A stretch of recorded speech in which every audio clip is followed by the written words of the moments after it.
Hi guys, എല്ലാവർക്കും ബാഫ്റ്റ് വേൾഡിൻ്റെ പുതിയ വീഡിയോയിലേക്ക് സ്വാഗതം. ഇന്ത്യയിലെ വേൾഡ് കപ്പ് നടക്കുന്ന ഒരു സിറ്റുവേഷനാണ്. അപ്പം ഇന്ത്യയുടെ സിറ്റുവേഷൻ എന്ന് പറയുന്നത് വളരെ ഇതാപരമായ ഒരു സിറ്റുവേഷനാണ്. നമ്മൾ സൂപ്പർ 8 മൊത്തം 3 മാച്ചസാണ് നമുക്കുള്ളത്. അതിൽ ആദ്യത്തെ മാച്ച് സൗത്ത് ആഫ്രിക്കയോട് തോറ്റ് റേറ്റിലൊക്കെ വളരെ പിന്നിൽ നിൽക്കുന്ന ഒരു സാഹചര്യമാണ് നിലവിലുള്ളത്. അപ്പം നെക്സ്റ്റ് നമുക്ക് അപ്കമിങ് മാച്ചസ് വരുന്നത് സിംബാബ്വെ, വെസ്റ്റ് ഇൻഡീസ് 2 മാച്ചസാണ് ഉള്ളത്. അതിൽ നെക്സ്റ്റ് നമ്മുടെ ശരിക്കും പറഞ്ഞാൽ നമ്മുടെ ബാറ്റിംഗ് നിരയാണ് ഏറ്റവും ഔട്ട് ഓഫ് ഫോം ആയിട്ട് നിൽക്കുന്നത്. എസ്പെഷ്യലി നമ്മുടെ ഓപ്പണേഴ്സ്, അതുപോലെ തന്നെ മിഡിൽ ഓർഡറിൽ 1-2 പ്ലേയേഴ്സ് ഉണ്ട്. ഇനി വരുന്ന മാച്ചസൊക്കെ ഇന്ത്യ എങ്ങനെ പെർഫോം ചെയ്യുമെന്ന് വളരെ ഇതായിട്ട് നമ്മൾ ഉറ്റുനോക്കിക്കൊണ്ടിരിക്കുകയാണ്. അതിനുള്ള കാരണം എന്ന് പറയുന്നത് നെക്സ്റ്റ് മാച്ചസിൽ നമ്മുടെ മലയാളികളുടെ പ്രിയതാരം സഞ്ജു സാംസൺ ഇറങ്ങുമോ എന്നൊരു ആകാംക്ഷയിലാണ് നമ്മൾ മലയാളികൾ കാത്തിരിക്കുന്നത്. സോ അതിനൊരു ശുഭ സൂചന എന്ന രീതിയിൽ നമ്മുടെ ഇന്ത്യയുടെ ബാറ്റിംഗ് കോച്ച് വാർത്താ സമ്മേളനത്തിൽ പറയുകയുണ്ടായി. സോ നമുക്ക് അദ്ദേഹം പറയുന്നത് എന്താണെന്ന് ജസ്റ്റ് ഒന്ന് കേട്ടു നോക്കാം. So hi, just wanted to ask you, Ryan in the press conference had said after the match against South Africa that Sanju would be a point of discussion for the next few days. So I just wanted to know if there have been any conversations to that regard, and are we expected to see any changes with regard to Sanju and Akshar?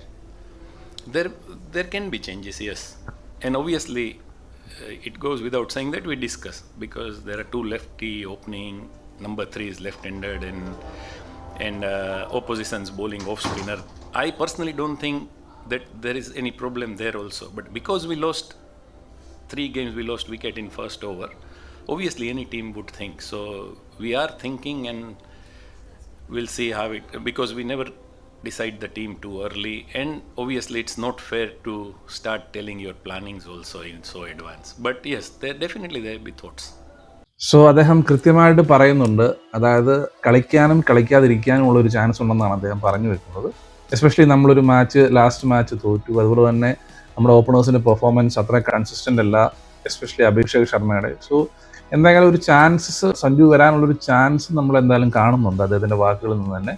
പക്ഷേ അതിനെപ്പറ്റി അവർ മുൻകൂറായിട്ട് ഇപ്പം വാർത്താ സമ്മേളനത്തിൽ പറയുന്നത് ശരിയല്ല, അവരുടെ പ്ലാൻസൊക്കെ നമ്മൾ നേരത്തെ പുറത്തുവിടുന്നത് ശരിയല്ല എന്നുള്ളൊരു അഭിപ്രായം ഉള്ളതുകൊണ്ടാണെന്ന് തോന്നുന്നു അദ്ദേഹം അത് കൺഫേം ചെയ്യുന്നില്ല. എന്നിരുന്നാൽ തന്നെയും ഓപ്പണേഴ്സ്, എസ്പെഷ്യലി അഭിഷേക് ശർമ്മയുടെ ഫോം നമുക്കറിയാം, നമുക്ക് നല്ലൊരു സ്റ്റാർട്ട് കിട്ടുന്നില്ല എല്ലാ മാച്ചസിലും. എസ്പെഷ്യലി 3 ലെഫ്റ്റ് ഹാൻഡേഴ്സ് കളിക്കുന്നതിൻ്റെ ഒരു റിസ്ക് അദ്ദേഹം ചൂണ്ടിക്കാണിക്കുന്നുണ്ട്. റിസ്ക് അല്ല, ഒരു കൺസിസ്റ്റൻ്റ് ആയിട്ട് ഇപ്പോൾ ഓഫ് സ്പിന്നേഴ്സിനെ കൊണ്ട് മറ്റ് ടീമുകൾ കളിപ്പിക്കാനുള്ള ചാൻസ് ഉള്ളതുകൊണ്ട് തന്നെ ഫസ്റ്റ് 3 ലെഫ്റ്റ് ഹാൻഡേഴ്സ് ആയതുകൊണ്ട് തന്നെ ഒരു ചേഞ്ചസ് തീർച്ചയായിട്ടും കാണുന്നുണ്ട്. സോ അങ്ങനെയെങ്കിൽ സഞ്ജു സാംസൺ തീർച്ചയായിട്ടും സിംബാബ്വെക്കെതിരെയുള്ള മാച്ച് കളിക്കാനാണ് സാധ്യത. ചെന്നൈയിലാണ് മാച്ച് നടക്കുന്നത്. നമുക്കറിയാം IPL സഞ്ജു സാംസണിൻ്റെ ടീമാണ് ഇപ്പോൾ ചെന്നൈ.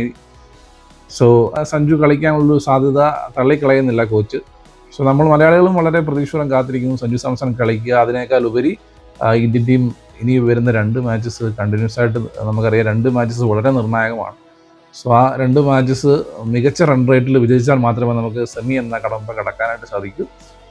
സോ അതിന് നമുക്ക് തീർച്ചയായിട്ടും സഞ്ജു സാംസൺ കൂടി കളിച്ച് നല്ല രീതിയിൽ ജയിക്കുകയാണെങ്കിൽ നമുക്ക് തീർച്ചയായിട്ടും മലയാളികൾക്ക് അതൊരു വളരെ സന്തോഷമുള്ളൊരു കാര്യമായിരിക്കും.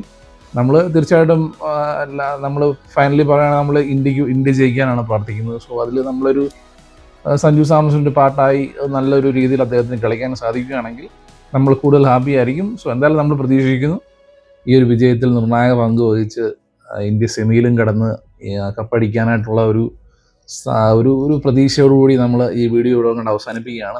ക്രിക്കറ്റ് ബേസ് ചെയ്തുള്ള ടോക്സ് ചെയ്യാനാണ് ഞാൻ ഈ ഒരു ചാനൽ വീഡിയോസ് അപ്ലോഡ് ചെയ്യുന്നത്. സോ നിങ്ങൾക്ക് ഇൻട്രസ്റ്റ് ഉണ്ടെങ്കിൽ നമ്മളെ ചാനൽ സബ്സ്ക്രൈബ് ചെയ്യുക. So this is Sibi signing out from ബാഫ്റ്റ് വേൾഡ്.